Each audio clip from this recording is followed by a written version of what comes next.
Morningstar for that beautiful and colorful performance. Morningstar is committed to enriching lives through artistic expression, educational opportunities, and cultural awareness.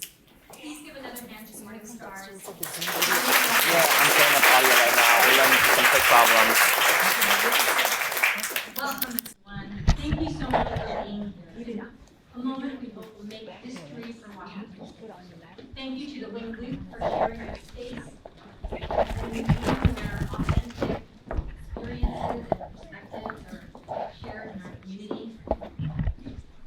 We are here because we are embarking on a statewide effort to get Asian American, Pacific Islander, and Native Hawaiian history integrated in our K-12 schools. My name is Angela Chong, and I'm the director of the Washington chapter of Make Us Visible. Make Us Visible is a coalition, bipartisan coalition of parents, students, teachers, and community members who all want thoughtful and comprehensive inclusion in AA and HPI history and K-12. It's centered on community, advocacy, and education. In just a little over a year, Make Us Visible has passed 5 bills in 3 states, requiring AAPI history inclusion in K-12 schools. These states are New Jersey, Rhode Island, and Connecticut. Connecticut being the first to require a fiscal note to it. And this was all done with overwhelming bipartisan support. Make Us Visible is currently navigating numerous legislative sessions across the country to require the inclusion of AAPI history. There are 13 active chapters, including Washington, the newest being California and Maine, and relationships with stakeholders in 32 states.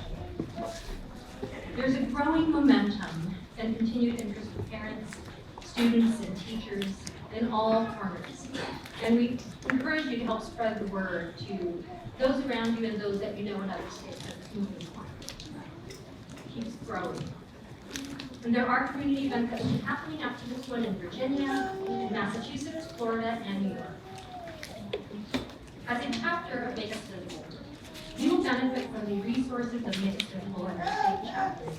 We will be holding narrative workshops for anyone wanting to develop their own personal narrative about why this effort is important to you and to the community. We have 2 scheduled with March. We will put together a focus group of teachers to give guidance on curriculum implementation. We will hold professional development workshops for educators with certification in partnership with the Asian American Education Project.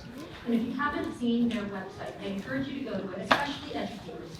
There are 56 lesson plans from K through 12 that are ready to go, and it's still growing.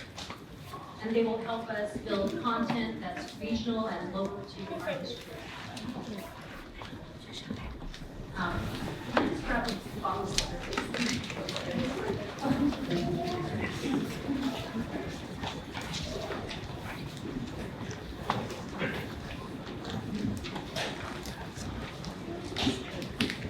and Make Us Visible Washington, the next legislative session, we hope to be the next state to pass a bill requiring the integration of our history and stories in our K-12 curriculum. We have started a chapter here in Washington because we all know that what our children are learning in schools now is not enough. Washington, along with other West Coast states, are actually ahead of the game when it comes to the teaching of ethnic studies. In 2020, our state passed a bill making available ethnic studies materials and resources for K through 12 and encouraging the offering of an ethnic studies course from grades 7 to 12. Some school districts have been implementing this, but many have not. And as we have seen these last few years, how our Asian American, Pacific Islander, Native Hawaiian community has been treated and attacked, we know we need to do more. It is not enough to only encourage the studying of ethnic studies because our stories are still invisible in the schools and many school districts. How many in this room have heard of Wong Kim Art when you were in school? By show of hands. How many heard of Patsy Mick? And does anyone here know about the case Takano versus State of Washington?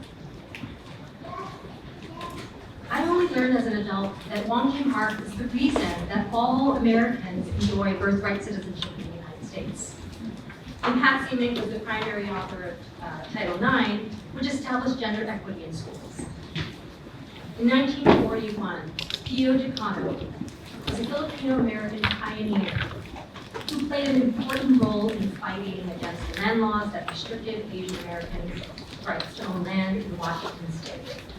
This week is the 82nd anniversary of this landmark decision. We actually have history here with us today in this room. Pio Takano II and the third are here. Yet these individuals and these stories are not being taught to our students. When we hear about Ellis, we'll also be learning about we should be learning about Sammy Domingo and Jean Berenice, who were murdered in the 1980s because they were attempting to reform India. About Gordon Harabayashi, who broke curfew and challenged the internment. And about Takuji Yamashita, who was not able to join the bar because he was not a U.S. citizen. Because this is U.S. history. This is Washington history. When COVID-19 entered the U.S., I, like many of you, witnessed the start of attacks and harassment on our community. My own children were made to feel lesser in the country in which they were born, their only home. 3 years ago, as we were walking down the street, a woman drove by us, rolled down her window and shouted, "Hey," slanted her eyes, and stuck her tongue out at us and drove away. It took me a while to process what had happened, and I think my children were a bit confused, but yet this woman probably saw us the way the media, and frankly most of the country at the time saw us, as an Asian family who brought COVID-19 into the country and other diseases. In her eyes, we did not belong in her America. But what saddened me most is that my son asked me if he could change his last name so he wouldn't be teased and called Ching Chong at school. The rising hate incidents against AAPIs have included countless assaults, many of these on elderly and women in our community. And it happens right here in Seattle, where a Japanese American teacher was knocked unconscious by a blunt object just crossing the street a few blocks away from here. We have seen this racist treatment happen time and time again in history, from discriminatory policies in immigration, the incarceration of Japanese and Japanese Americans, massacres of Chinese immigrants in cities like Los Angeles and Rock Springs, Wyoming, and in modern history, in 1982, with the beating death of Vincent Chin, with a baseball bat by 2 auto workers who called him a Jap and made him the scapegoat for lost jobs. In less than 2 weeks, it will be the 2nd anniversary of the Atlanta spa shootings, where 6 Asian women were targeted and killed. These incidents continue to this day, and even though we don't see it in the media, it is happening, and we are in a crisis. And a large reason for this is because we have been invisible for too long in our education system.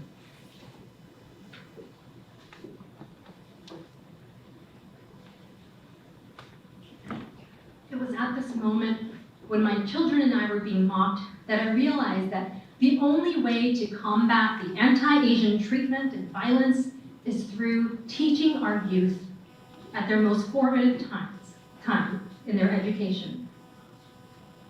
They need to be part of the narrative and feel like they belong. I found myself participating in numerous panels on Zoom, listening to conversations about what was happening in our community.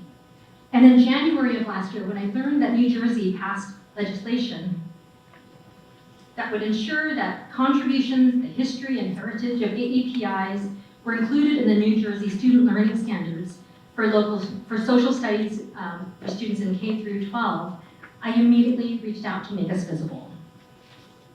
I had numerous meetings with Make Us Visible School's national leadership who suggested that advocacy started with having conversations with my own community. So that is what happened. I quickly found fellow parents, students, teachers, who desperately wanted the same thing for our schools and our youth. By last March, we formed a steering committee. In the past year, we researched, we strategized, we met with other groups who also cared about the API curriculum inclusion. We had workshops on narrative and messaging development. We met with teachers, both AAPI and in other BIPOC communities. We met with students and community advocates and have begun meeting with them. Our steering committee is here today in aqua blue shirts, and we are ready, with your help, to launch this effort to include and advocate for the inclusion and integration of AA and HPI history in our K-12 schools. As we've been preparing for this launch event, it's been so exciting to see the enthusiasm and reception of many of you who also want very much for this to happen. We reached capacity in this room in just a little over a week that our event went live. And we have people here that traveled all the way from Spokane, Yakima, and Olympia. That is telling. And free food, although the song is excellent. We have here today many in public service and nonprofit who've been advocating for our community. And we ask for your partnership because this is going to be a marathon. I do want to acknowledge at this time those elected and appointed officials who are present here today. We have Education Champion Sharon Tomiko Santos. We have with the Bellevue City Council, Janice Zahn. Bellevue School Board, Jane Harris. From the Washington State Board of Education, Kevin Wong. Washington State Commission on Asian Pacific American Affairs, Commissioner Ping Ping. Seattle City Council candidate, Tanya Wu. From Congresswoman Marilyn Strickland's office, we have Peter Romilly, Outreach Representative. Also from COPPA, Commissioner Nausa Yodker Palprai. And we have from Seattle Public Schools, School Board Member Vivian Song-Meritz. I also want to thank the sponsors who helped put this event together for our community, and that's Asian Counseling and Referral Service. Thank you, Juliana Wong, Board President, and Michael John, Executive Director. We have Families of Color Seattle, Korean American Coalition of Washington, Morningstar Korean Cultural Center, and Studio 5K, who is putting on the streaming right now. Thank you. We have a great program for you today with voices in education in our community and from our youth. We also have raffle prizes, so please stay till the end and you will want to stay for them. And now for a few remarks from a pioneer and public servant that many of you all know, Congresswoman Pramila Jayapal, who is serving her 4th term in Congress, representing Washington's 7th District. She is the first South Asian American woman elected to the U.S. House of Representatives, and one of only 24 naturalized citizens currently serving in the U.S. Congress.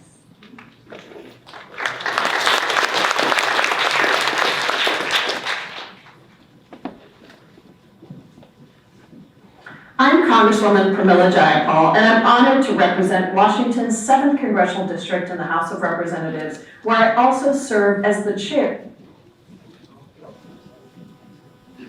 of the Congressional Progressive Caucus. Thank you so much for inviting me today to share a few words. And let me start by saying I am so grateful to have the Wing Luke Museum in Seattle. This landmark contributes so much to the culture of our community and has empowered generations of Asian American, Native Hawaiian, and Pacific Islander artists. I have worked so closely with Wing Luke Asian Museum over the years, and I know that you are not just a museum, but you are the center of our community, and you bring together activism, education, and hope for a better future. I can think of no better place to celebrate the official launch of the Washington chapter of Make Us Visible. As someone who came to this country alone, who went on to start the largest immigrant rights organization in Washington state, who was the first South Asian to ever be elected to the House of Representatives, I know just how important it is to stay connected to the cultures that we come from. But far too often, Asian American, Native Hawaiian, and Pacific Islander role models and leaders are left out of the conversation in classrooms, museums, and the community at large. And not only are our stories and our experiences pushed aside, we have seen a drastic uptick in anti-Asian hate in recent years, fueled, sadly, by people in positions of power, including the former president and many of my colleagues across the aisle. Between March 2020 and March 2022, more than 11,400 hate incidents against Asian Americans were reported across the country. That's a 339% uptick from the year before. Even as our country moves past the worst days of the COVID-19 pandemic and the hatred and the racism that it fueled against our community, unfortunately, that still remains. And one of the best ways we can fight back is through education, comprehensive and thoughtful inclusion of Asian American, Native Hawaiian, and Pacific Islander stories, accomplishments, leaders, and most importantly, the systemic racism that our communities have suffered dating back to the Chinese Exclusion Act or the Japanese internment. I am so proud to be a South Asian American, and I have no doubt that each and every person in this room is proud of their heritage. Now, let's teach our children to feel the same way. Let's teach them about the incredible work done by Asian American, Native Hawaiian, and Pacific Islander thought leaders throughout our country's history, and all of the change makers that move our country forward every single day. Thank you so much for the hard work that I know all of you are doing to lift up diverse voices and to fight back against Asian hate. Please know that as you do this work in our community, I am right alongside you in this fight in the halls of Congress.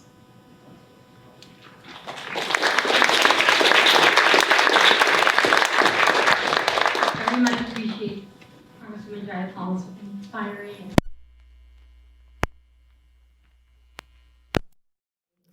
panelists who will share their own stories and voices.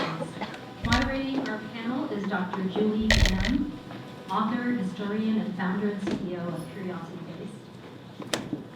Dr. Julie Pham was born in Saigon, Vietnam, and grew up in Seattle.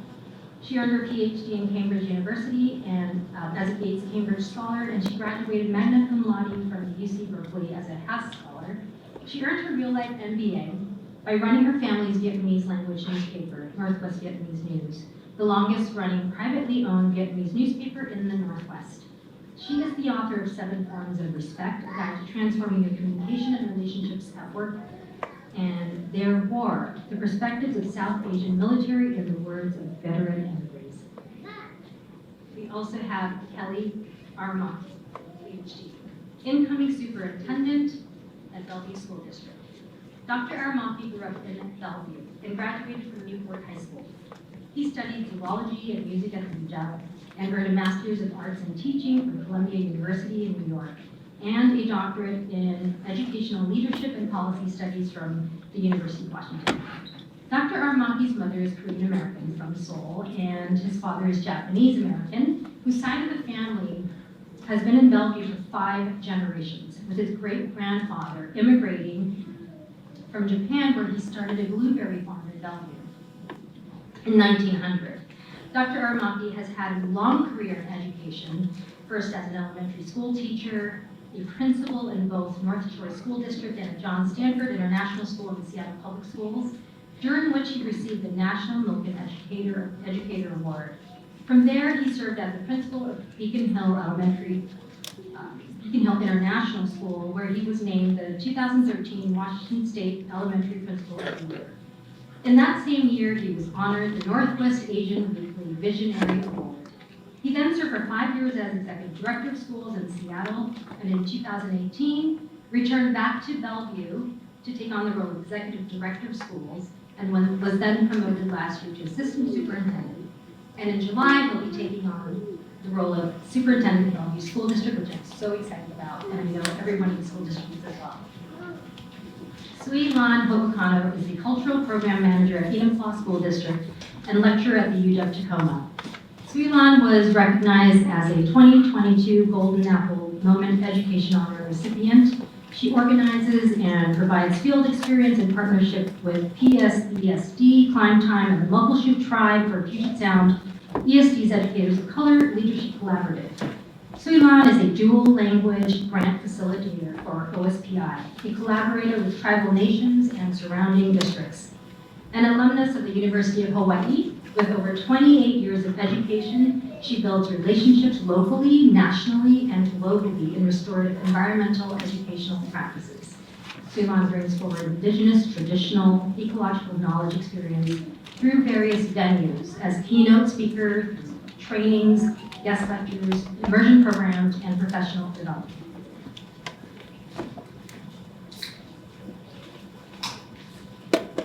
We have Judy Kusakabe, who was born in 1942 during the incarceration of Japanese and Japanese Americans during World War II. Her parents, who were American citizens, were imprisoned on the Puyallup Fairgrounds and then sent to Minidoka, Idaho. They were released after a couple of years to live in Salt Lake City, Utah, until the end of the war. Judy grew up in the Central District and went to Garfield High School. She went on to study dietetics at the UW, and after graduating, she completed the University of Oregon Dietetic Internship Program and had a career as a therapeutic dietitian in human resources and as a paraeducator in special education. For the past 20 years, Judy has been presenting personal stories of Japanese and Japanese Americans during the incarceration in World War II. And this has been to an average of 1,200 people a year, to both adults and children.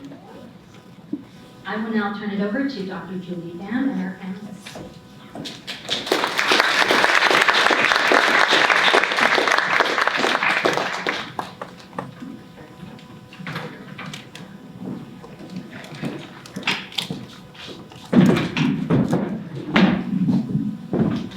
All right, as this is getting set up, I want to do a poll of the audience here. If you, come on up, panel. If you identify as being part of the AA and the HPI community, just raise your hand if you wish that when you were going through K through 12, you wish that you saw people who looked like you represented in the history that you were being taught. Raise your hand high. Raise wave that. Look at all, this is why we're here. This is make us visible in Washington. This is why we are here, so that we can learn from our panelists today about what they are doing to make us visible, and also what we can be doing as a collective. And then they also have some suggestions for you about what you can be doing as well. And we'll also get to hear their stories. So the first question that we will actually kick off with is we will ask each panelist to share your origin story, and also what is something that you wish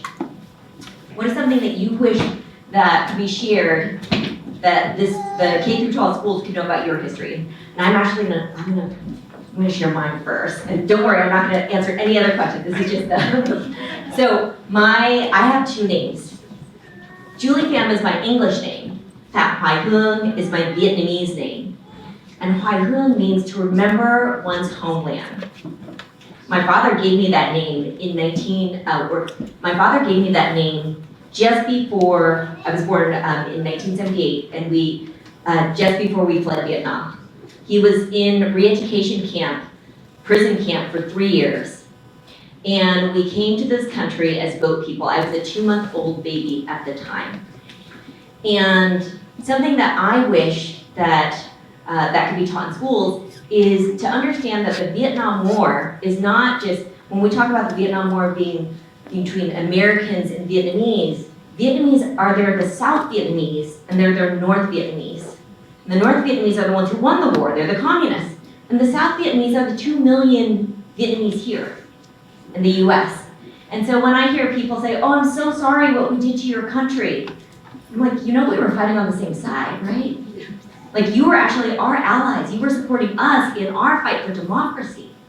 And so when I think about my parents' decision to flee Vietnam via boat, I think about Somali British poet Orshan Shire, and she wrote, "No one puts their child on open water unless the water is safer than the land they are leaving." And oftentimes in history, we talk about an American history of the immigration here. We talk about the pull factor, this great American dream of why people came here. It's because we'll have a better life here. And what's not told is the push factor. And the push factor is what is pushing them to leave? What pushed my parents to leave? And that was the fear of communism. So that is my story, my family's origin story, and something that I wish that I could see growing up. And now I'm going to actually invite, respecting our elders, invite Judy to share her story first. Okay. So my family came from Japan in the late 1800s, early 1900s. And they were not allowed, my grandparents were not allowed to become American citizens because that did not come effective until 1952. So they were in the country for 30 plus years and they weren't allowed to become American citizens. My stepmother, they lived on a farm in Victoria. They were not allowed to own land because they weren't American citizens. So that's a tough thing. So they came to the United States and they lived in a lumbering community in Washington. They moved to the central area of Seattle. And that's where everybody grew up. They were educated. Very huge family. I'm from a very large family. My father had 11 and my mother had 9. I have lots of relatives, one here. We were incarcerated in America. We were incarcerated, put in a prison camp on the fairgrounds. This was 1942. So I was born while my parents were incarcerated. So we were there and then we transferred to Minidoka, Idaho. And then when we were released in 1942, we had to return to hostile living conditions. In fact, many people came back and there weren't any homes. They didn't have their homes anymore. Many lived in churches and like Japanese language school. And then, because they had no jobs, they had no money, then eventually, and when they came back, it was really tough. My friends said that they were sitting, her and her family were sitting in a car, and people came and shook it and kicked them and said, "Go back to where you came from," and it frightened them. Of course it frightened them. But eventually, the Japanese melted into the American community. They had no memories, so I have to write everything down. But for me and my family, for me and my family, discrimination continued outside of our school and the Japanese communities for several years, past our young adult years.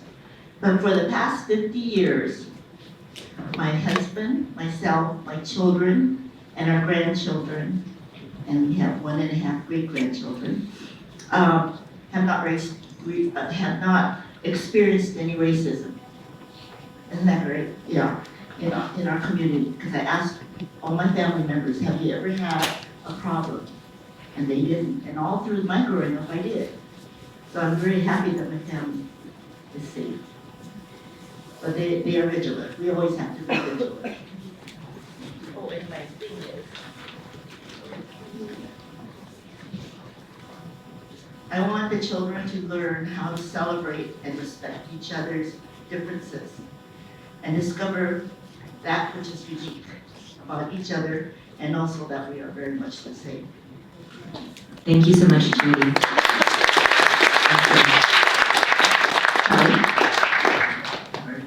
Yeah, hi everybody. I'm thrilled to be here. It's an honor to be able to share and to participate in this work around bringing AANHPI history and culture into our schools. For me, I'm Kelly Young Aramaki. Young, I'm named after my mother, who's from Korea. And so you heard a little bit about my father's side, but I was just texting my aunt because I think my aunt went to high school with Judy. And so she was just texting me back, and I sent a picture, to her because my aunt and uncle were also born in camp. So my great-grandfather did immigrate to Bellevue from Japan in about 1900. Started a blueberry farm really close to where the school district office is. And so because the Japanese couldn't own farmland at that time, they put the farm under my grandfather's name. And my grandfather, Akira, he graduated from Bellevue High School. My dad graduated from Sammamish High School in Bellevue. I graduated from Newport, and then I have a daughter who I adopted from Korea. My wife and I adopted from Korea, who was going to be graduating from Interlake High School. And so we've been in the Bellevue, the school district and in the Bellevue community for about 123 years. I would say the thing that I would love for our kids to learn more about, I mean, I think we're doing a pretty good job in Bellevue of focusing on Japanese American history as part of Bellevue's history. But I would love for kids to learn about people like my mother, who came here from Korea. She grew up in South Korea during the Korean War. And even I'm still continuing to learn about my mom, who I've got my middle name from. But she grew up in South Korea during the war. There was so much poverty, and people always ask me, how is it that your mom is Korean, your dad is Japanese? Isn't there a lot of conflict there? And sometimes there is, but I would say it's been amazing. But my mom has an incredible journey of her own of growing up and being resilient and surviving in South Korea, even during war times, not having an opportunity for formal education herself, but learning to make it, and then meeting my father and then coming to the United States. And she has her own stories of resilience and fighting for opportunities for us as kids. And so I'm thrilled to be here. I'm thrilled to make my mom proud too. So thank you. Great, and you can hand the mic to Sweet Lynn. Aloha kako, o koino suilan ho kano, no mai hilo, iau. Makua Kani George ho kano, makua hine Lucio Fernandez Fredicelli, makua wahine o inima, ma kupuna wahine inima. In my native Hawaiian language, I'm acknowledging my ancestral ties, my parents, my grandparents, my children. I'm Suilan Ho'okano. I am the daughter of George Ho'okano and the daughter of Lucio Fernandez Fredicelli. I am the mother of 5, Inima, and the grandmother of 5 as well. So I bring my children and my grandchildren into this space. I'm also mahalo nui loa kamaini ka'aina o ka makushu i ka Coast Salish peoples, and so I'm also bringing in my relationships and long-standing relationships that I have with the people from this geographical area, so our Coast Salish people. So I want to recognize we are in the traditional homelands of the native people of this area, and we are actually situated in one of the oldest villages of the first treaties that have been signed in this geographical area. So I think it's really important that we continue to acknowledge that as we move forward in our own work. It's a part of who I am and my history as well. Again, I'm Suilan Ho'okano. I come by way of the island of Hilo, Hawaii. Ni hao ma, wada nai nai jongwa den so sho jongwa again.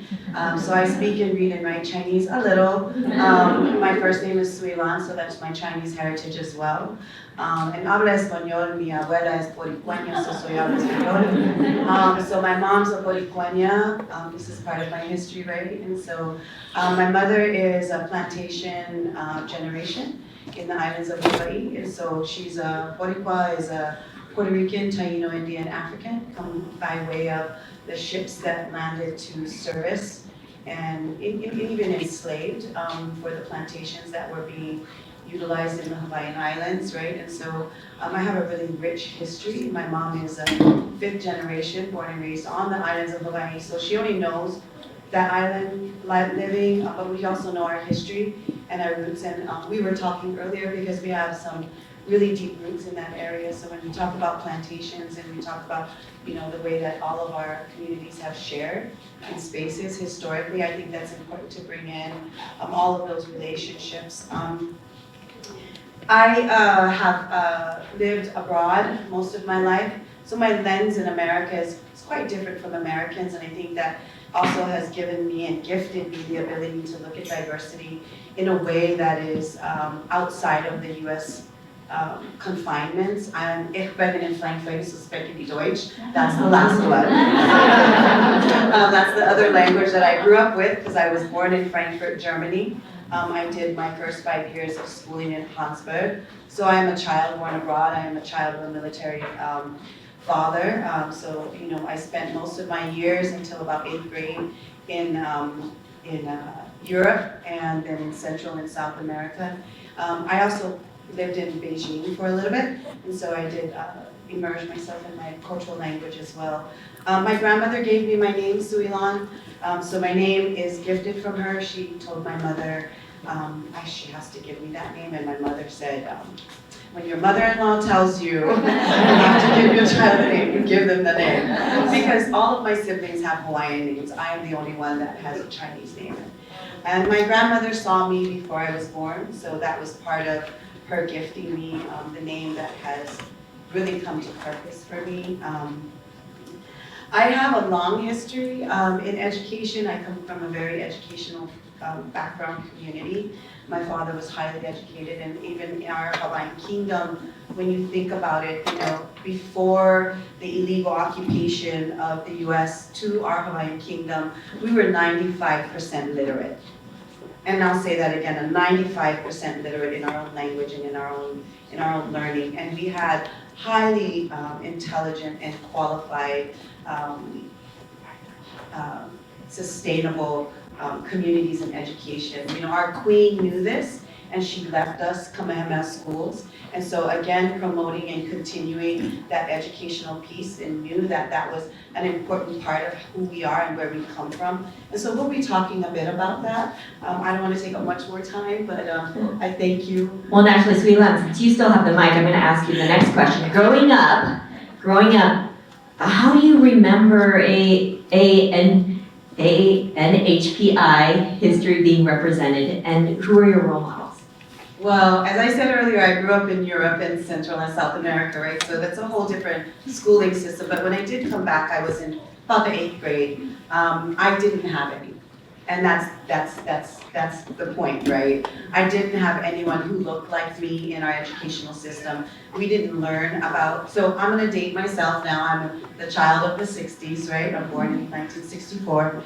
And so we didn't even have our language being taught at that time. Our history was not being taught in Hawaii as well. And so I did not have an educator that I could look at myself in. I did not, and I was not being taught our own history.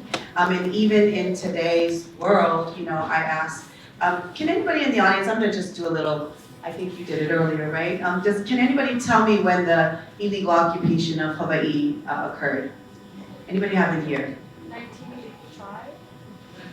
That was an apology. 1959. Close. 1893, right? So in 1893, right, January 17, 1893, the U.S. military occupied the lands of Hawaii. And this is an audience that's here for education. And again, there's no shame or blame here, right? It's just acknowledging that these are things that have not been taught in our history. But I bet most of you can tell me about Pearl Harbor, right? We understand what that is. So the education piece really is important. I'm gonna throw out one more date, and I'm gonna see if anybody knows what that date was, and it's November 28, 1843. And it's okay, because I do this in college, and I get the same response, right? That was Hawaii's independence from the Brits. So that's when we had our sovereignty, and Hawaii had over 90 treaties with over 90 different countries prior to the annexation of Hawaii, right? So I think it's really important that we begin to have these conversations.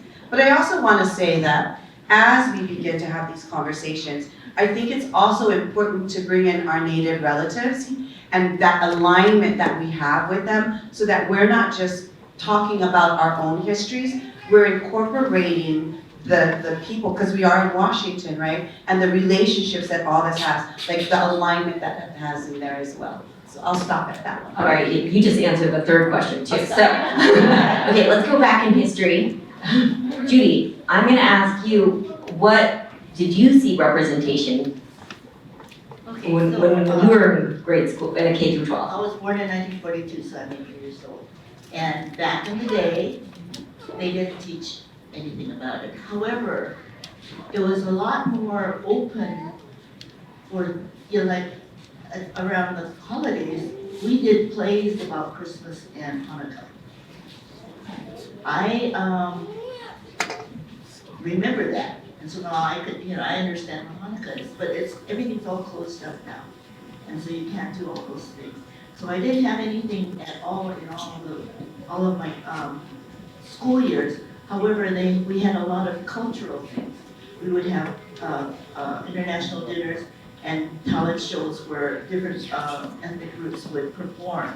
So that was our introduction to different ethnic groups. I have to say, one time, I used to dress first graders at a school in Japanese dresses and boys in Japanese clothes. And the teacher would take a picture because they were studying Japan. And so she would put these pictures in their folder at the end of their study of Japan. And that drew to a halt because there were other ethnic groups that opposed that. They said they didn't want that to happen. And so we have to be open to all of each other's cultures and support. Because the children were so thrilled to do this. It was really sad when we had to end. But yeah, and I had one teacher that was Asian. And she's my friend now. But she was our budget teacher in high school. But that's the only one.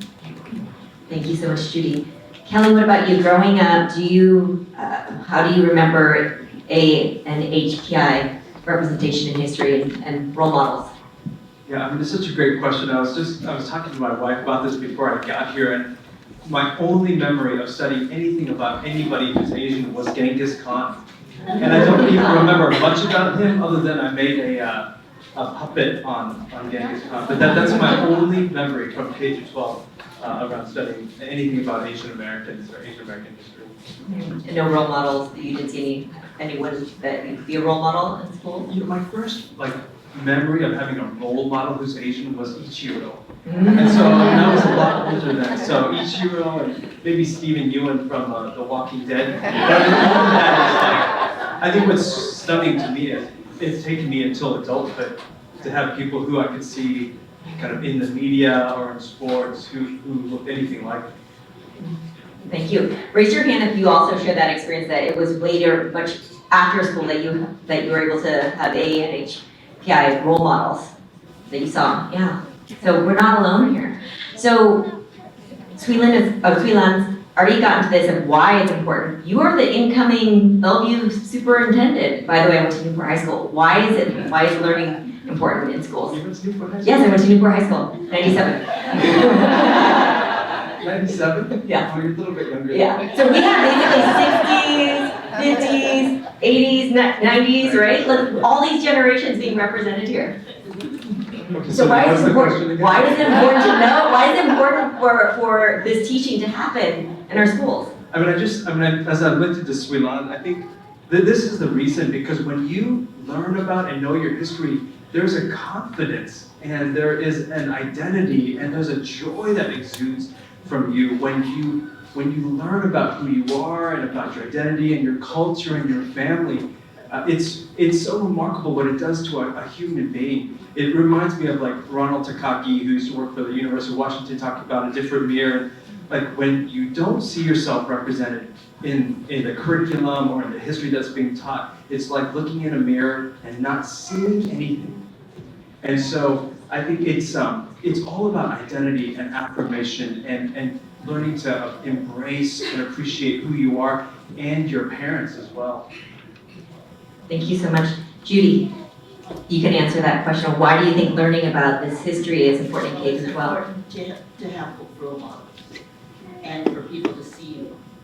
So I'm very, very visible, as you know.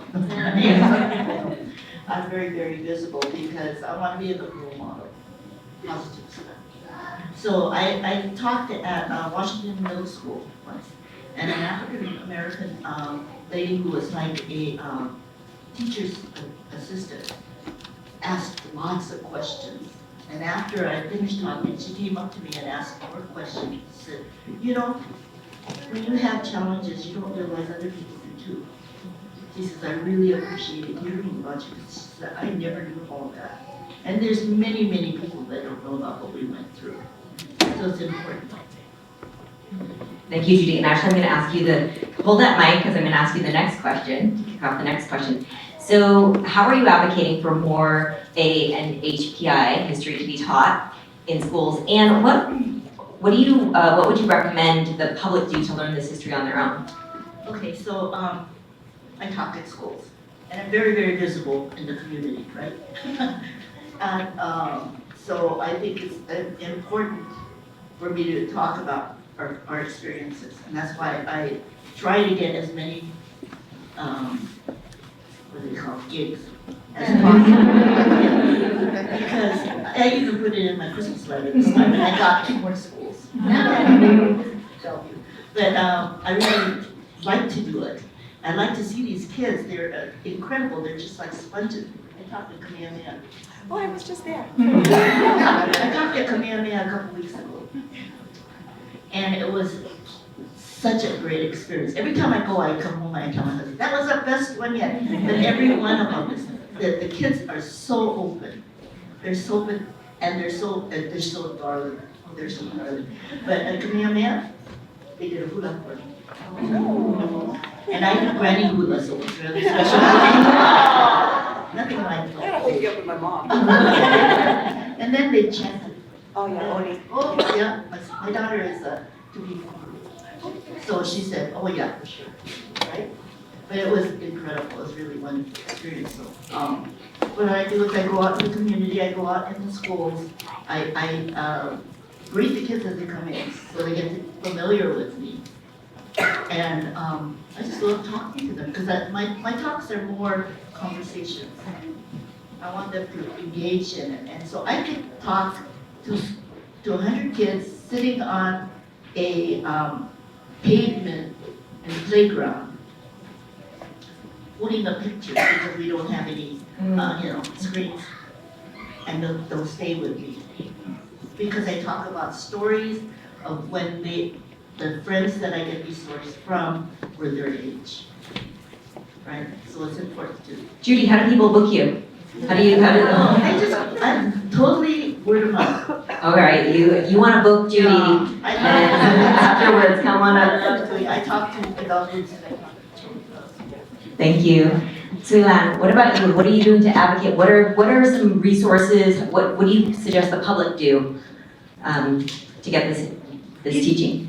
So one of the things I do want to touch on too, just really quickly, is, when we start to begin to have our narratives and we start to begin to have our stories told, especially by our kupuna, right? It's so important because that's how information is passed down. We also give opportunity for healing and social emotional wellness. So with all the social emotional issues that is faced in public schools right now, when we begin to see ourselves, when we learn our cultures, when we identify with these stories, when we know that's like my grandma in there, right? We begin to heal. And then we begin to also, there's several things, right? And this is going to go to your question, is we begin to remove stereotype biases that have historically been taught about our own communities, because the stories are then being told by their authentic experiences. And so what I get to do and what I get to partner with is I do partner with a lot of our local tribes and our communities, there's so many acronyms nowadays, right? So our BIPOC, our Black and Brown and Indigenous communities. And what we do is we share our narratives and our stories, and we bring this to education, because we need to do this in collective. We are not going to push this through on our own as our own community right here. And we do have our Native relatives, and I'm going to bring them in the house again, because we need to do this alongside with them. They are still invisible in our educational system as well, right? They're, since time immemorial, still something that is still struggling to be implemented in schools. And that's been a law since 20 2015. How are we then collectively doing this work together so that we can have a stronger voice in our communities? And I believe in collective efficacy. I believe in collective community voices being stronger. And so what I get to do in my position is be part of those collective voices, you know, and Anake, I need to call her Anake, which means auntie, right, because she's Puna, right, in my language. So Anake talked about Puyallup, right, the Puyallup Fairgrounds, in where people only know that as the Puyallup Fairgrounds right now, but not knowing the history that that was an intern camp, right? But what was that before it was an intern camp? It was one of the sacred sites for our native people's potlatches here. We're not even going down deep into that route. But if we align ourselves with our communities that we now live, work, and have over 100 years in, right? Then we understand our responsibility to each other. And I think that's where my kuleana is to be responsible, not just to my own community and my own story, but I am pushed, as you said earlier, right? Pushed here to this wahipana, this location, this place. I have a responsibility to my community and my people, but I also have a responsibility to the people in the community that I now share and live and work and breathe on.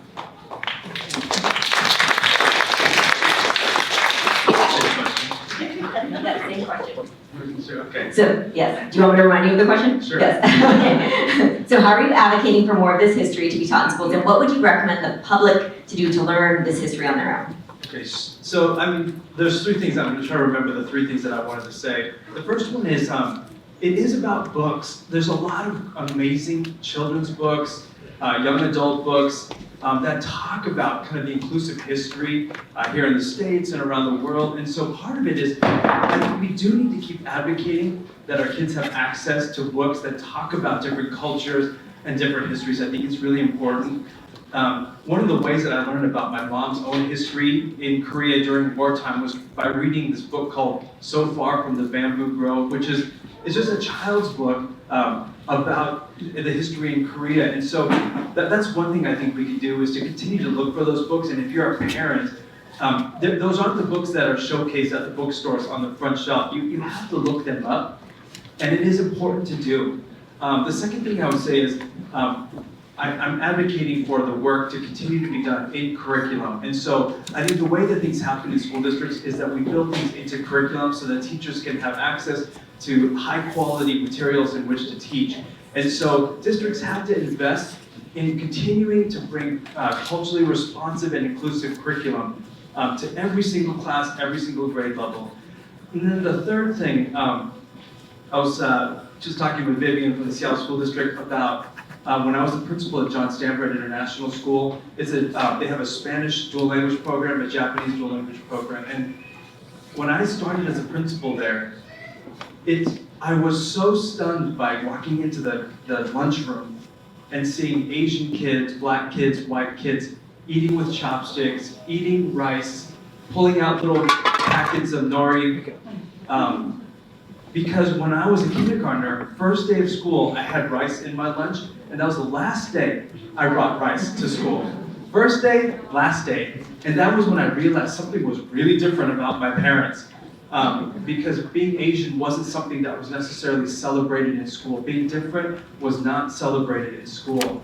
And so when I saw these kids embracing the Japanese culture, I envied the kids that they could grow up in a situation like that. And so the third way I think that we can advocate is by advocating for languages to be brought into school, because a lot of culture and history comes through the teaching of language. And so in the Bellevue School District, for example, we have a Mandarin dual language program. We have a number of Spanish dual language programs.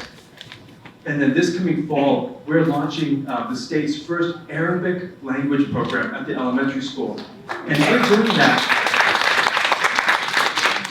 doing that because we want to center our community. We want our kids to feel like schools are a place that their culture and their language can be celebrated. And we want kids who don't have any connection to the Arabic language or to the Arabic language region.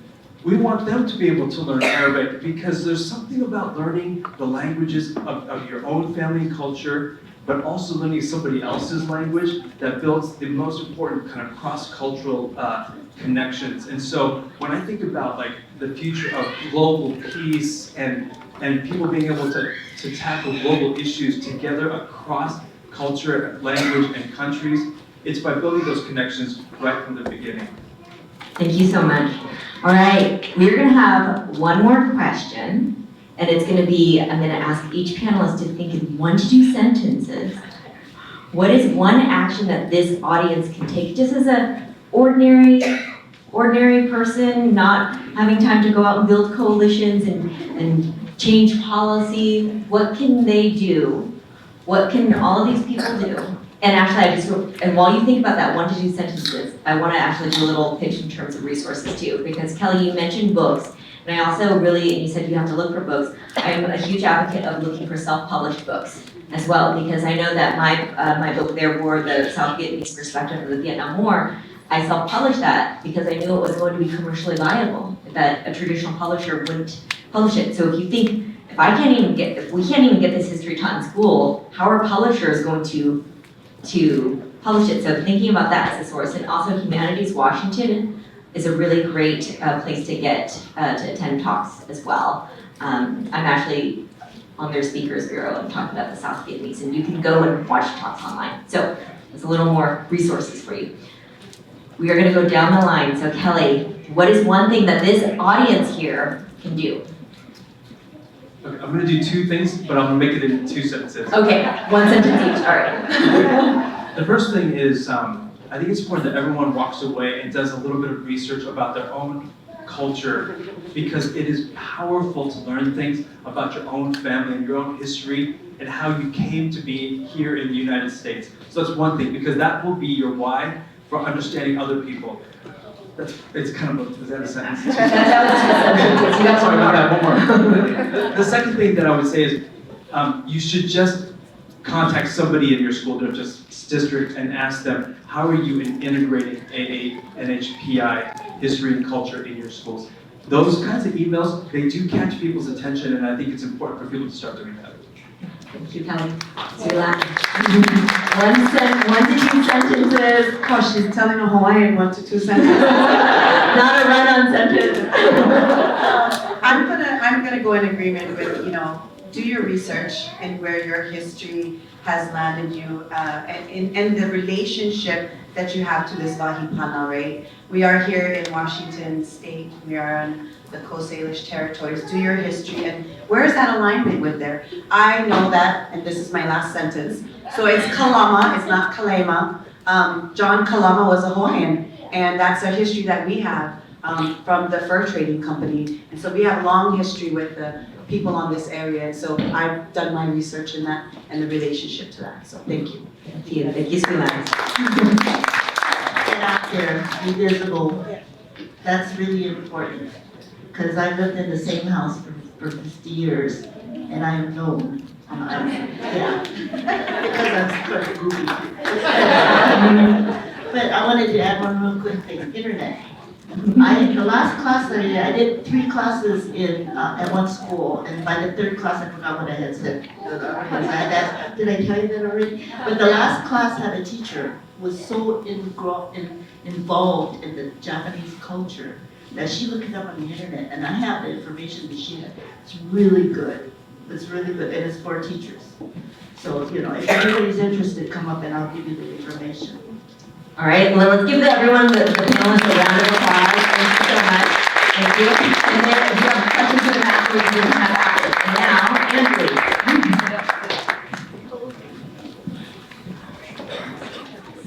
Thank you so much.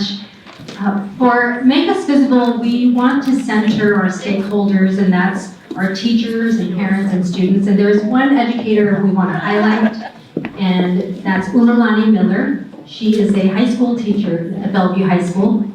She's in her 8th year teaching and instructs freshman and sophomore honors composition and literature.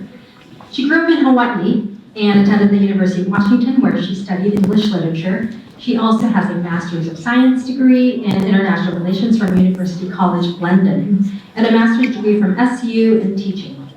Being Hawaiian, Chinese, Puerto Rican, and white, she identifies as being mixed. And her students just completed reading and writing an essay on the hotel on the corner of Bitter and Sweet. by Jamie Ford and are looking forward to a field trip here at the Wing Luke. And Ululani will also be introducing our student speakers.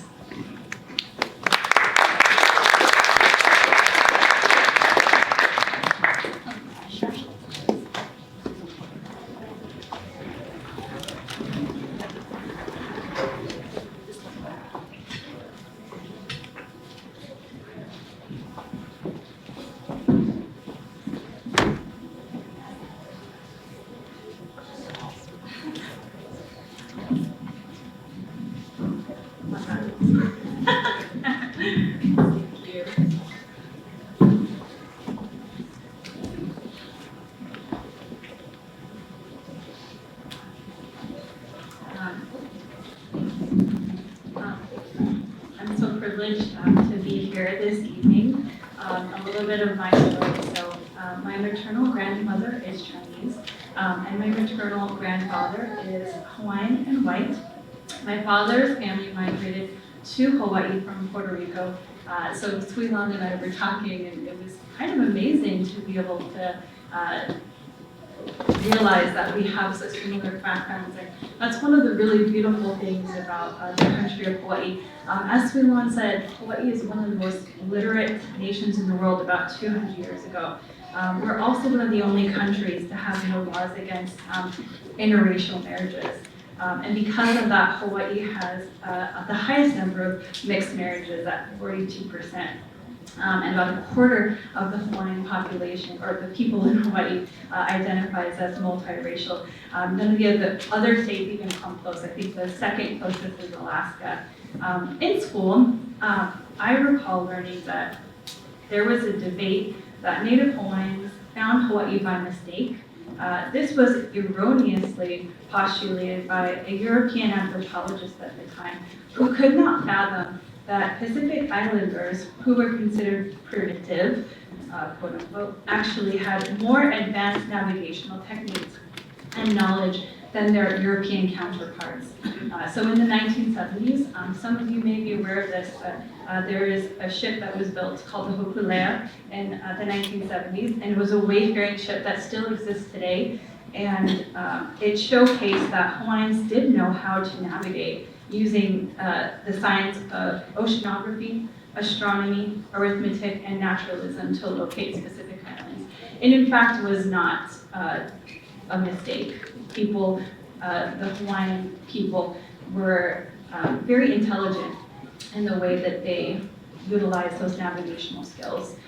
Living in Hawaii as a student, I only had one semester of Asian American and Native Hawaiian history. You would think that in Hawaii, we would learn more, considering, there's so many Asian people and so many people from Hawaii, so many Native Hawaiians there, but I didn't.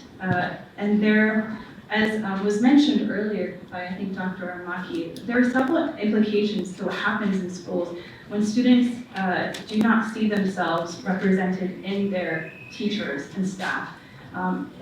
In our own school, Bellevue High School, our data from the Panorama Survey showed that students who did not have a staff member who looked like them had the highest number of absences, and also the highest letter grades of B's and F's.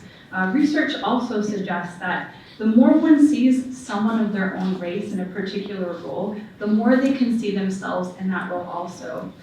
The majority of minorities in school are non-certificated staff, custodians, cafeteria staff, and I'm going to talk about a little bit about the statistics. I had no Hawaiian Native teachers growing up in Hawaii. In the state of Washington, there are 0.3 Native Hawaiian educators. So I'm not a person that likes to talk in front of people, but when I was asked to participate today, I realized that I really wanted to be here for my students because they deserve to be visible and their voices deserve to be heard. And so I have had the privilege at this point of teaching a few. I've got a few Native Hawaiians coming through my classroom, and I feel so privileged to be able to be that role model for them, and I take that role very seriously. A few more statistics. So according to the Bellevue, I'm just going to talk about my district, but In the Bellevue School District, 75% of teachers are white, 12% of teachers are Asian. However, 44% of the student population is Asian, which is incredible when you think about that. Also, a few more statistics here. In the Bellevue School District, teachers with master's degrees, this is just looking at race, I'm only going to share Native Hawaiian and the Asian American community here. They show that the percentage of teachers with master's degrees are higher. So for American Indian or Alaskan Native are 80%. For teachers who identify as Asian, 67%. Native Hawaiian and Pacific Islanders at 75%. This means, well, that Native Hawaiians only make up 0.03 in the Bellevue, it's 0.03 in the Bellevue School District, and it's also 0.03 in the state. 80% of them have, 75% of them have master's degrees. Asians only make up 12% of the teaching population. 60% of them have master's degrees. 3/4 of the Native Hawaiian and Pacific Islanders who make up only, I said that already. So the interesting counterpart is that white teachers having master's degrees come in the lowest at 65, even though they represent 75% of our population. Basically, all those stats, what it comes down to is, this means, and the data reveals it, that every minority group in our district, even though we make up a smaller percentage of the teacher population, must on average have a higher level of education to get hired in our district than our white counterparts. And students are really the ones who are being impacted by this. And then as we saw with the research earlier, it often comes out to them not wanting to attend school or having lower scores. Growing up, I was taught inaccuracies also about my racial background from society and school. Hawaii and Hawaiians retain a rich culture of oral and written tradition, producing many poets, composers, and writers. When I was in the 6th grade, my own teacher in Hawaii accused me of plagiarizing a book report. However, if she had been educated and had known that Hawaii was one of the most literate kingdoms, as Finlan mentioned earlier, perhaps she would not have accused me of plagiarism. I remember after that happened, I dumbed down my writing so that she would not accuse me of plagiarism again. Not only do students need to learn about their cultures, but so does the community. We discuss how, so in my classroom, we have read The Hotel in the Corner of Bitter and discuss how American laws, such as the Chinese Exclusion Act, and the incarceration of thousands of Japanese Americans were denied due process. We discussed how property was taken in Bellevue. Either it was stolen or sold for a very low amount due to the Japanese incarceration. We talk about how where Bellevue Square is, they used to be Japanese blueberry farms. When I teach this to my students, a lot of them don't know this, and it's surprising. I mean, in this community, probably a lot of people do know that, but not in the school with the high school students. We also look at the racial restrictive covenants. In 1926, the Supreme Court allowed for racial restrictive covenants to be worded in property deeds. In our own states, you can see, if you go to the, actually we're talking about resources, if you go to the UW online to their departments, they will talk about how you can actually see the wording of these racial restrictive covenants. And we talk about that, we teach about those things in my classroom. Here it is. University of Washington, Seattle Civil Rights and Labor History Project. That was the title I was looking for. As a Polynesian and Asian person, I would not have been allowed to own a house in the neighborhood that I live in now, just 50 years ago, according to those racial restrictive covenants. So we talk about all these things in my classroom while we go through the hotel in the corner dinner and suite. There was an incident in my district, actually at my high school, about a month and a half ago. There were 2 Asian students who were walking to H Mart, and they were crossing the street, and there were about 6 to 8 boys who were also at our school, who were freshmen, and they overheard them speaking in their language, and they began to mock them and hurl racial slurs at them. The girls turned around and they asked them to please stop, and the boys continued even more. And so the girls actually recorded what was happening. And in my class, we discussed why this behavior in the community, without calling any specific individual out, why this was inappropriate behavior and why the girls felt threatened. We discussed how the main characters in our book were treated and why it's important to learn history. And so I recently decided to study the concept of bystander apathy with my students and how one can intervene to help those who are being harassed or attacked and to hopefully step in and help those people who are being marginalized. I currently incorporate Asian American and Pacific Islander novels and short stories into the curriculum where I can, but if you remember, I'm only 0.03 part of that population, so I'm very excited that you are all here supporting this amazing cause, and I think that if we can all work together and advocate for our students of color, that we can be successful. The Queen of Hawaii, Queen Liliuokalani, said, "Never fear to act, because you fear you may fail." And I think that another thing that is important here is to encourage your own students to become teachers.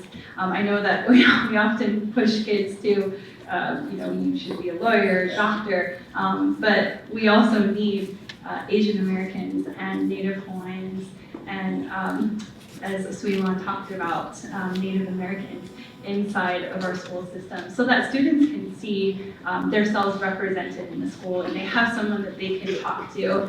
And I'd just like to conclude that you please support Make Us Visible for Washington State to educate and learn about the history of our country and our state and to research racial data and statistics. You can find all these online, OSPI and other credible websites online. And there's also densho.org, which many of you probably are already aware of. As we talked about earlier, the importance of educating yourself. And on that website, you can read stories, other survivor stories, like Miss Judy's here.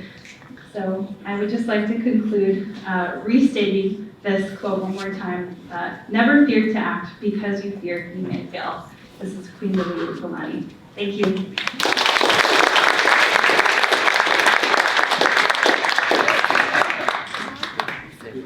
I also have the pleasure now to introduce the student speakers.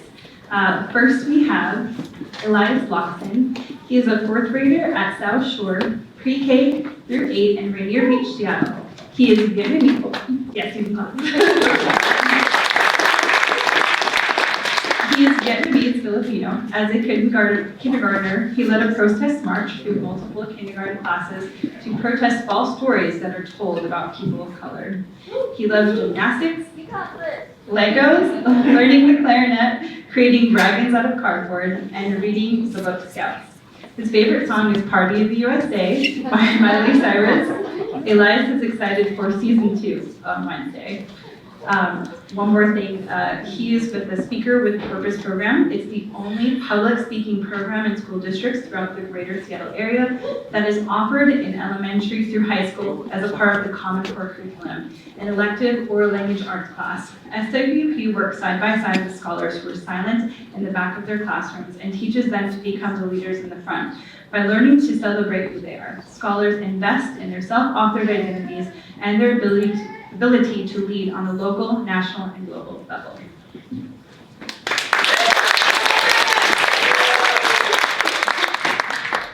Hi, my name is Elias Loxton. I am a 4th grader in Ms. Schulman's class at South Shore Elementary School in South Seattle.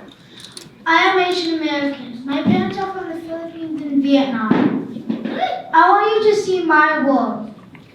I want to change the world because I've heard untrue and incomplete statements about Asian Americans. People call Asians names and people are mean to Asians. I watch videos that say Asian parents are mean. that Asians are weird and bring disease to this country. These are not true statements. I have learned about the Chinese Exclusion Act, where immigrants from China were excluded because there was fear they would take small business jobs away. Today, there's another exclusion because of another fear.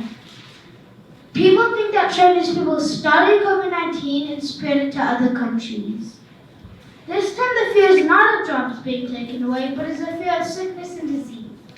We need to work together to learn more about inclusion, about the true stories of Asian parents being nice and supportive. The Asians don't get people sick and don't take jobs. Mostly, I want everyone to know the true stories. The stories about Asian parents loving and helping their children.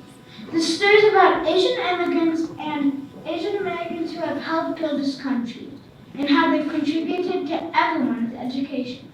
When I hear stories about Vietnamese and Filipinos, I am happy and proud. We should all be happy and proud. One way we can change the world is protest and fight for the inclusion of Asian American history in schools. Please support us to include Asian American history in K-12 education. That is the world I want to create and everyone to live in. Thank you.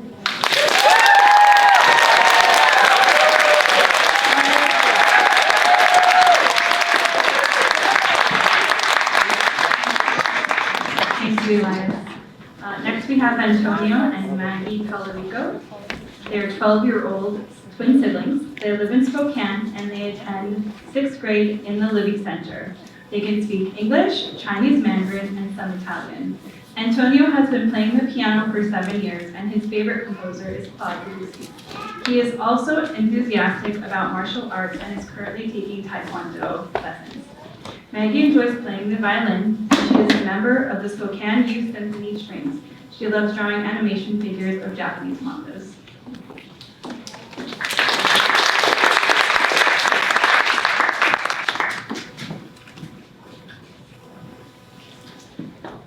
Hi, my name is Antonio Talarico, and I'm in 6th grade at Libby Center in Spokane. Hello, my name is Maggie Talarico, and I'm twin sister of Antonio, and I'm also in 6th grade at Libby Center. Our mom and father are from China and Italy, and we both see ourselves as Asian American, and this is a great opportunity for us to promote AAPI history education in schools. Asian Americans came to the United States in the mid-19th century. AAPI history is a part of the U.S. history, but it is still not well known to many U.S. citizens to this day. There are 23 million Asian Americans and Pacific Islanders in the United States. Understanding that large and growing populations is very important for students and schools. In social study classes, 6th graders like us will learn ancient history about Asia. There is very limited coverage about Asian Americans and Pacific Islanders, besides brief descriptions of Japanese Americans during World War II and Chinese immigrants' participation in building railroads. Our current non-Asian schoolmates have a lack of knowledge about AAPI history, so they don't empathize with us AAPI people. Some of them still regard AAPI people as foreigners and see Asian food as exotic.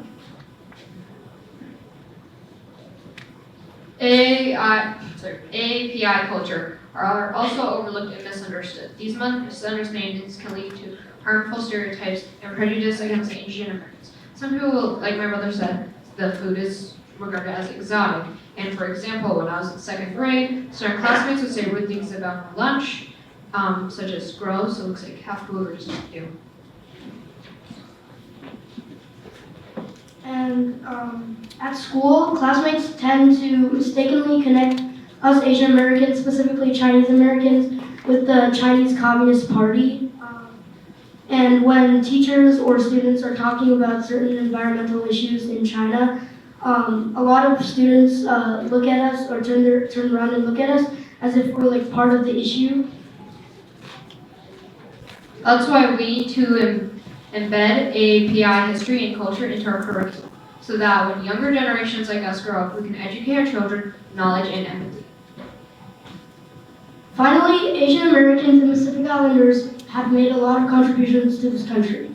So I'm going to name a few influential API people. Bruce Lee, martial artist. Grace Lee Boggs, human rights and labor activist. Kamala Harris, vice president. Chloe Kim, Olympic gold medalist. George Takei, actor and human rights activist. Dwayne Johnson and Keanu Reeves, celebrities. We live in the country called the United States, and our textbooks should reflect the united history of all Asian Americans and Pacific Islanders.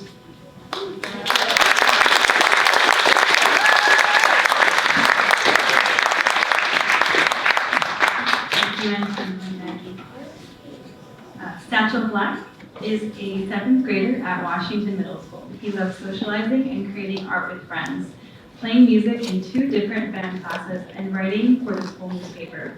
He also enjoys activism, participating in the Speak with Purpose, being a member of the CRE8 immersion program at Coyote Central, and cooking with his family. Public speaking helps Satchel have a voice in decisions that affect his speaking.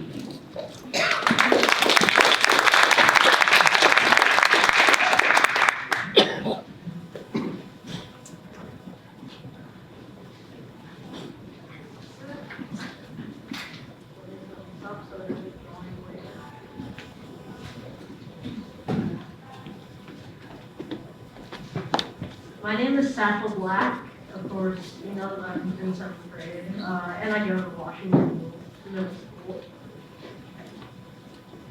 What are you? I am American. No, what are you really?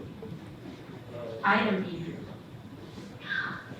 No, what are you really? I know what they're asking. They've been asking me the same question for as long as I can remember. What they want to know is, where were you born? How did you get here? Typically, they're not friends, but strangers I've just met who think that just because I don't look like them, they should have access to my personal history.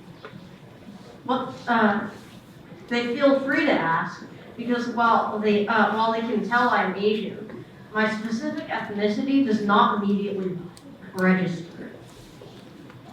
It seems inconceivable that a person who looks like me could be American. Yet, Asian Americans and Pacific Islanders, alongside other communities of color, have literally built this country. Despite our numerous contributions, we are made to feel like we are not welcome and do not belong. There is a direct line from the historical treatment of Asian Americans and Pacific Islanders to the increase in anti-Asian American harassment and violence since the start of COVID-19. Anti-Asian American hate has always existed, but the pandemic fueled the racism and xenophobia. Speaking out against this foul treatment can be risky for members of our community. The model minority myth perpetuates the stereotype of Asian Americans as polite, pacifistic, and unlikely to push back against mistreatment. The model minority myth, according to the model minority myth, we are successful. But this myth is dangerous and dehumanizing.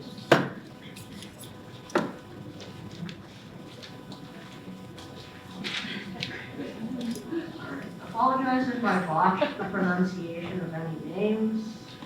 I really tried my best. Kalpana Chawla, Vincent Chin, Larry Itlion, Fred Korematsu, Patsy Mink. These individuals are some of my favorite historical and contemporary figures. I did not learn about them in school. I learned about them from my family, community, mentors from the Wing-Luke Museum, and from the books I read. Despite making up around 7% of the US population, only a handful of states include in their K-12 curricula AANHPI contributions, experiences, and histories. This Today, Washington is not one of them. My elementary school was located in one of the most diverse zip codes in Seattle, if not the country. Yet, like other schools, Asian Americans and Pacific Islanders were given maybe 1 month. Were maybe given coverage for 1 month, and began at Lunar New Year. This has to change. My history is American history. AANHPI experiences and contributions are American experiences and contributions. I hope that our stories become part of the K-12 curriculum in Washington State, not only for my benefit and for the benefit of those who share my racial identity, but for the benefit of everyone. So what am I? I am Filipino and Korean. I am Asian American. I am American. So long. Thank you.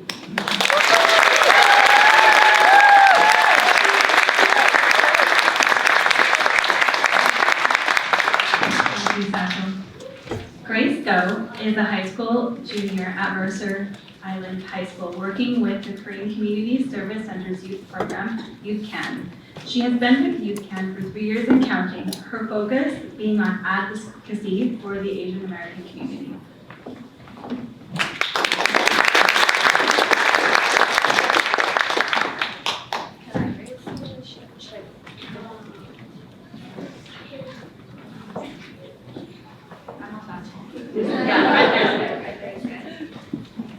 Hi everyone, my name is Grace Go, and I want to share a fun fact about myself. If you look at me, you might not be able to tell, but I lived in Idaho for 5 years.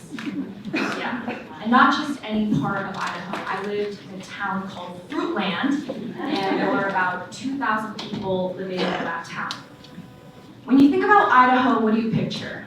I picture like potatoes, cornfields, and no diversity.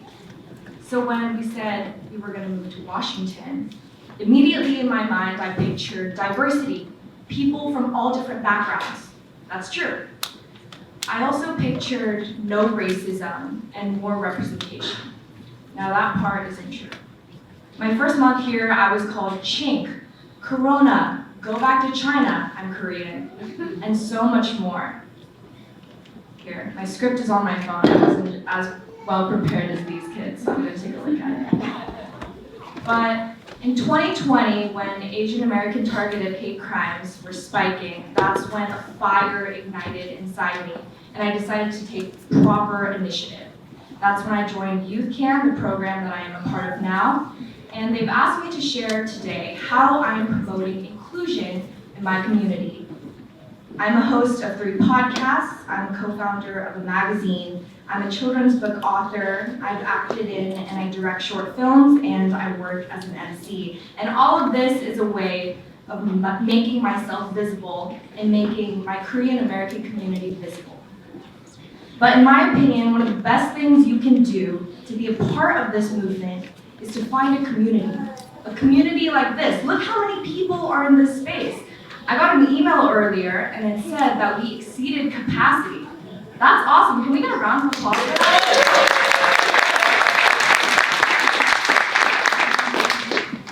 As a small town girl from Idaho, I have very, very big dreams.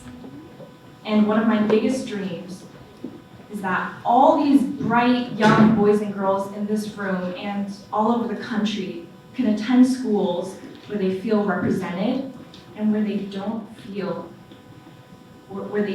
fear racism. Is that too big of a dream? No. Make This Visible Washington is a part of making this dream possible, and you all in this room today are also part of that dream. Thank you so much to the leaders of this organization for inviting me here, and thank you all for attending this and being part of this new movement in our community. Let's make this dream happen.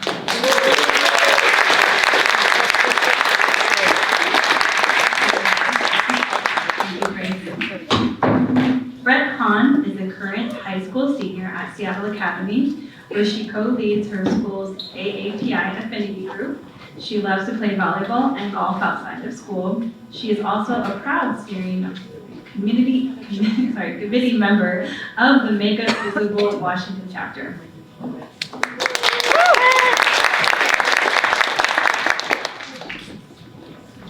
Hi everyone, I'm Brett.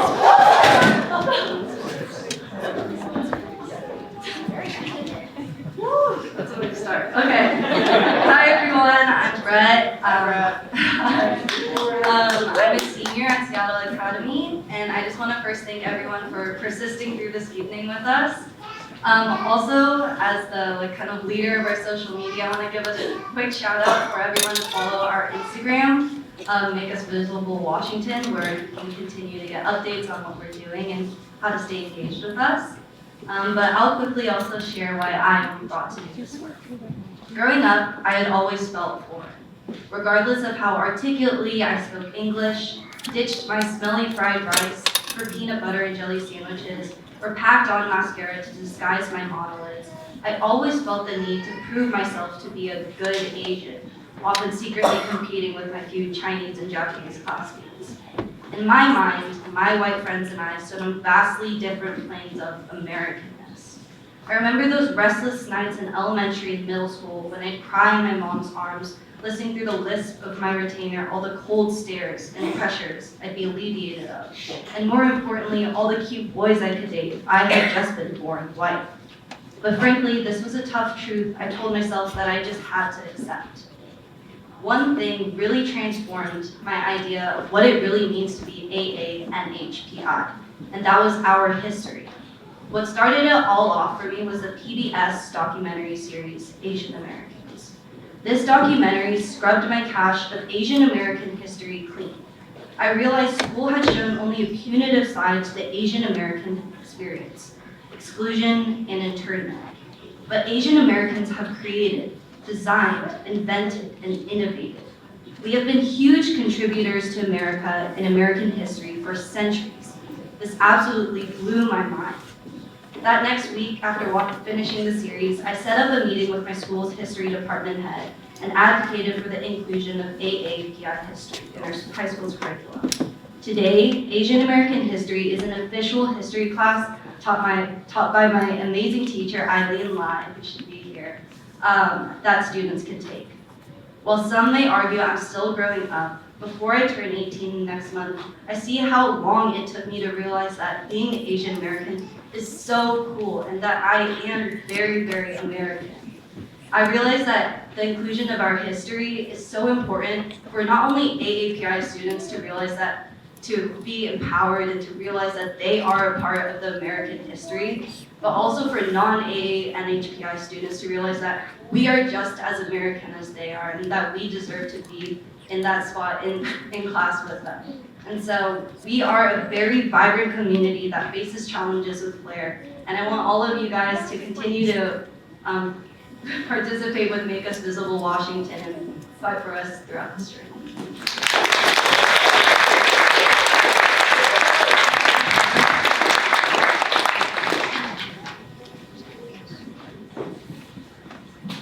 Hello everybody, my name is Devin Israel Campanilla. I'm part of the committee and I'm going to be introducing our next guest, Gio Kabuya, aka Prometheus Brown.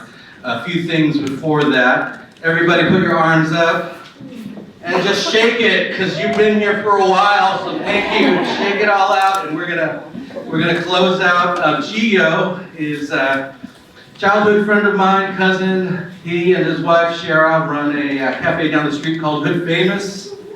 And please go there when you have time. Some quick things regarding the history. This other thing that's really apparent to me is the intersection that's going on. I feel 1 degree apart from all these people who I haven't seen yet. Judy Kusakabe, I think we were neighbors. My family's been here for 100 years as well. We're in our 5th generation. And then from the Central District and grew up in Chinatown. And now I live next to Newport. So we all have these connections going on. And then Gio's connected to me. My first relative was Pio DeCano, the first Asian American to own land in Seattle. And then when Gio came to America, he lived at my house, straight from Hawaii. And then yeah, now we're still here hanging out, and the weird thing is all these famous historical figures you see in the back, these are all people we've known, and then now all of you are the next step in faces that are going to be representing our community. So Gio's going to come up and close us out. Former Wing Luke employee as well, so he has been part of the historical community for Asian Americans, and glad to bring him up on stage.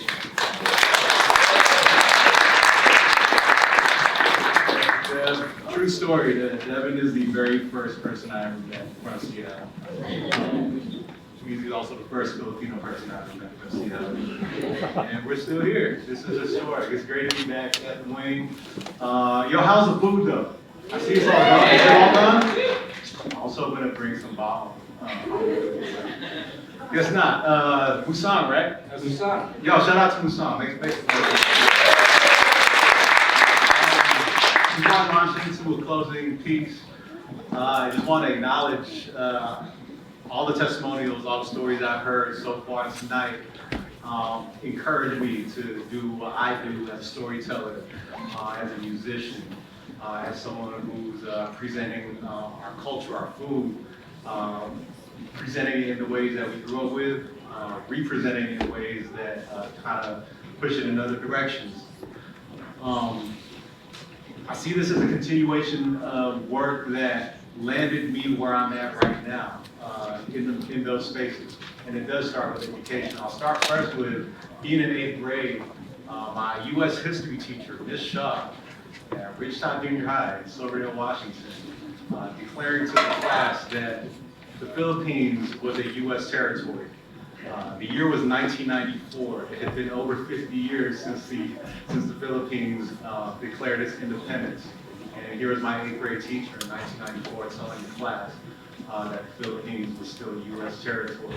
And then me arguing with her about that and being told that I was wrong. I knew then that something was very wrong with the lives that we were living, the stories we heard in our community, and the disconnect between those things and what we were learning in school. It kind of set me on a path that eventually I'll just fast forward to going to UW from 98 to 2002. And at first, I was taking comp sci classes. I didn't know what I was going to do. I ended up majoring in history and American ethnic studies after in my freshman year. I heard Dr. Ronald Takaki speak in a debate with a cat by the name of Dinesh D'Souza, who was advocating for an America where everyone assimilates, leaves behind what makes them who they are, because to tell these stories, to be proud of who you are and where you came from, was essentially anti-American. It was, we're a unified America, and you be in your pocket, you be in your pocket is against that. I knew something, again, just like in 8th grade, was wrong with that. It was something that didn't sit right with me. But it was great. It was great to experience that and see that live, because I got to hear great Ronald Takaki speak, and then I became an ethnic studies major a month later, signed up for my first ethnic studies class. Learning about myself in that setting, about my people, about other people's struggles, is what led me to create the music that I make and to tell the stories through the music. And while I was doing that, I'll just skip the part where I actually dropped out of college because I found the stories. I was 10 credits short, but before I could finish those 10 credits, I actually got a job as an exhibit assistant at the old Wing Luke Museum just down the street. And I was gonna go back. I did go back years later, but I was gonna go back and finish up my ethnic studies degree. But then I had the rare opportunity to actually make music, and not just make it, but have it be heard, have it in front of a growing audience, and looking back now, the last 20 years, be part of a generation alongside other underrepresented artists in hip hop, and just American music in general. At the time that I was going on tours, I was rapping in front of crowds who not only had never seen a Filipino rapper before, a lot of these crowds have never seen a Filipino before. How do I know? I would actually ask them in between songs, how many of y'all ever seen a Filipino before? And there'd be like 3 or 4 hands. So I started flipping. I was like, how many of y'all this is your first time ever seeing a Filipino person ever? And the hands would go up. Yeah, fast forward to now, here we are.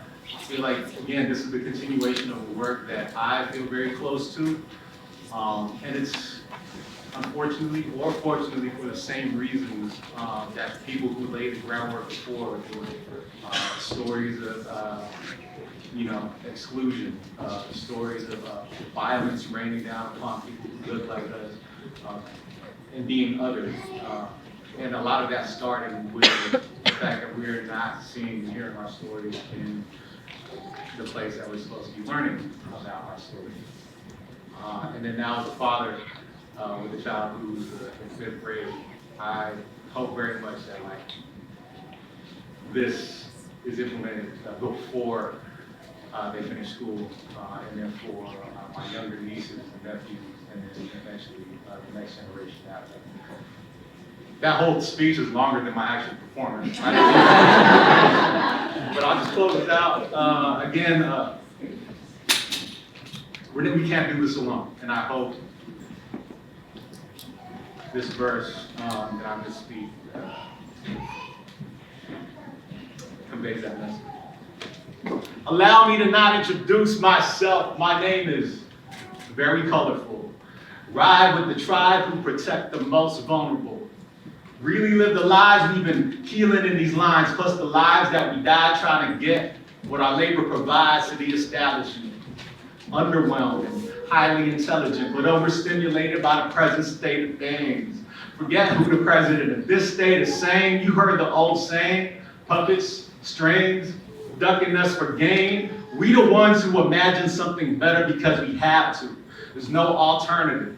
When you the subaltern who's altering the passages, patted on the head for being so articulate, told that this language ain't your own and still killing it. You brought it back to life with the slang and the pidgin. They displaced the indigenous, but they can't replace rhythm. We the ones walking around with the drums in our head trying to drown out the isms. We found out what they found out when we was infants. Sundance in Mauna Kea, Haka in Dakota. The last people leave. First people show up and I show them that I hear them and I pass the story on. And I hope you do the same when I'm gone. I'm an elder in training, staying allergic to the hype here. I am my ancestors' worst nightmare, trying to do right and raise up their wildest dreams. Means I'm back. If you see me, can't reach me through a screen, I'm back to take a walk. Now I gotta pass the torch to all y'all here and everybody after us who's destined to surpass us, because it takes more than one generation for some multi-generational things to happen. I said it takes more than one generation for some multi-generational to happen. Now, if you're down with that, here we go. Here we be. If you're down with it, say, make us visible. Make us visible. I said, say, make us visible. Make us visible. Make us visible. Make us visible. We are visible. We are visible. Thank you.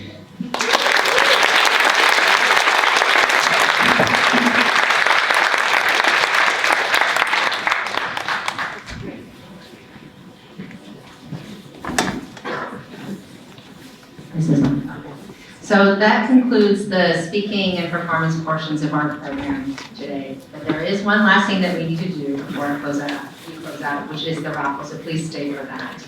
I'm Vivian Somers. I am a member of the steering committee that organized this launch of Make Us Visible Washington.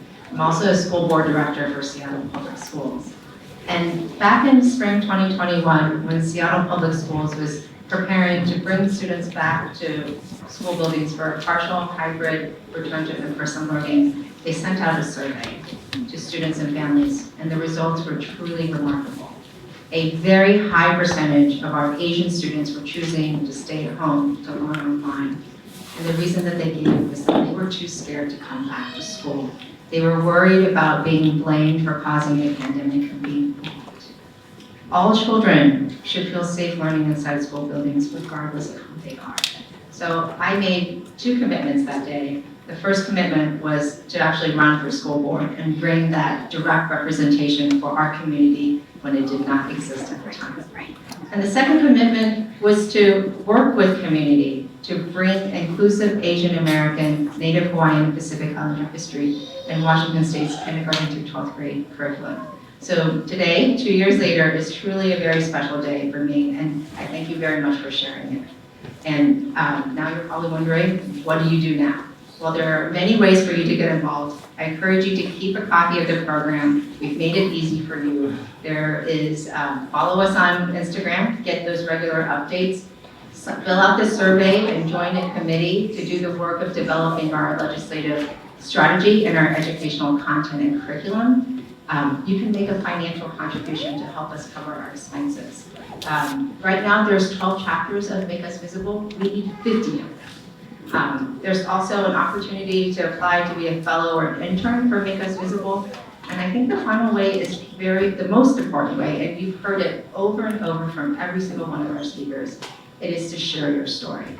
And if you'd like formal training on how to share your story and use that for advocacy, we're hosting 2 narrative development workshops. They're free, they're virtual, and the dates and times are Tuesday, March 21st at 8 p.m. Pacific time, and Saturday, March 25th, 1 p.m. Pacific time. So email us at makeusvisiblewa@gmail.com for details. Thank you so much, and now it's time for the raffle. Thank you all for hanging on, but some of the fun stuff now, we have a great raffle. But first I want to thank the steering committee for Make Us Visible. You see many of us in these aqua blue shirts.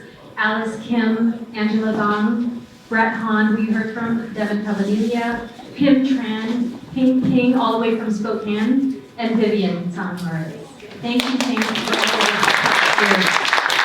I also want to thank sponsors again, Asian Counseling and Referral Service, Families of Color Seattle, Korean American Coalition Washington, Morningstar Korean Cultural Center, and Studio 5K. And finally, for the raffle, can I get some students to help me pick out the numbers? All right. So first, we've got copies of Rise, A Pop History of Asian America from the 90s to Now by Jeff Yang, Phil Yu, and Philip Wong. It's a fantastic book. It was published last year, and this was donated by HarperCollins Publishers. We have 3 copies to give out, and the first one goes to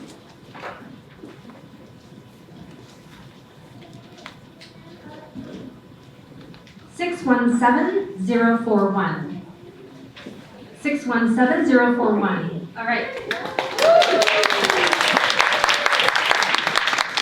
Next one. Next copy of Rise goes to 617-054. All right, Nina.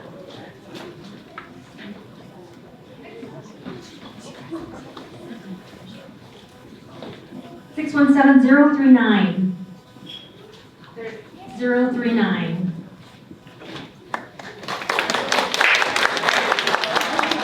So that's all copies. Next, we have gift cards donated by Jamie and Stephen Hahn. 4 separate gift cards for Umi Sake House and Momiji, great restaurants in Seattle. The first one goes to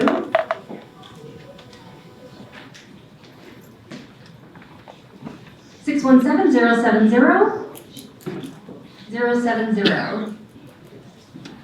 That's my restaurant, so She's going to, it's her own restaurant, so we'll go to the next one. You got ending in 066. 066. And these are $50 gift cards each.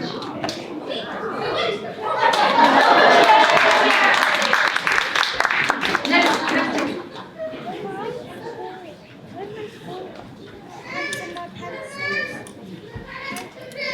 Last 3 numbers, 052. 052. All right. And there's another announcement. It's a big surprise for everybody, so please stay and hang on. Ending in 068. 068.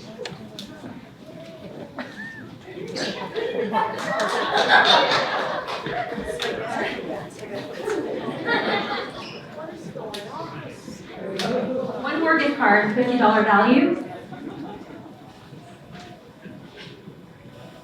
Number ending in 019. 019. Next. Okay, next one.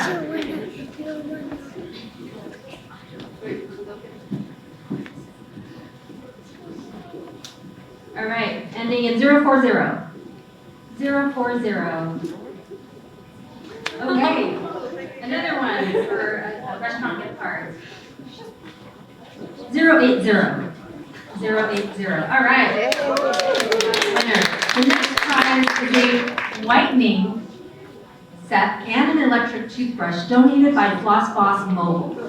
Floss Boss Mobile, when you see this dental clinic, it is quite a sight. It was founded by CEO Lena Kim and is the first modern dental office on wheels in Washington State, eliminating the inconvenience of going to the dentist and with a dedication to give back to the community once a month. So if your community has dental needs for your group of people that you work with, please contact Floss Boss Mobile, and the boss is right there. All right. So the winner of this prize goes to the number ending 055. 055.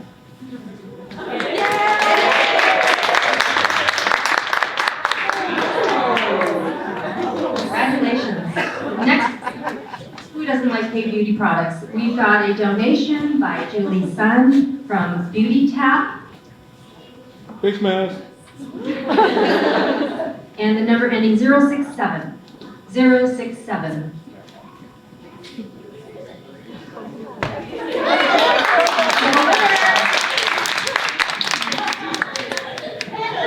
Another surprise donation we actually got is an autographed book.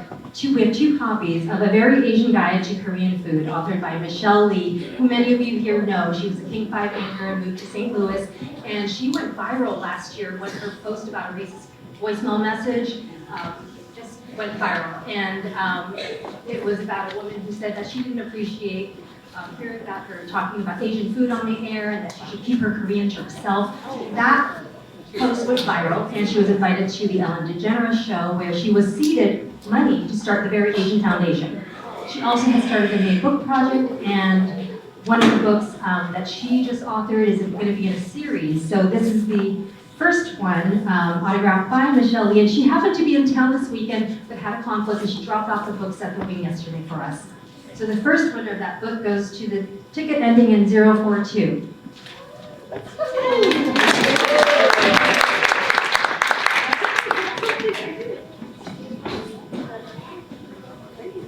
Ticket ending 038. 038. And finally, we have Make Us Visible t-shirts that we're going to raffle off, but we'll just do 3 because we're running out of time, and still stay for the big announcement.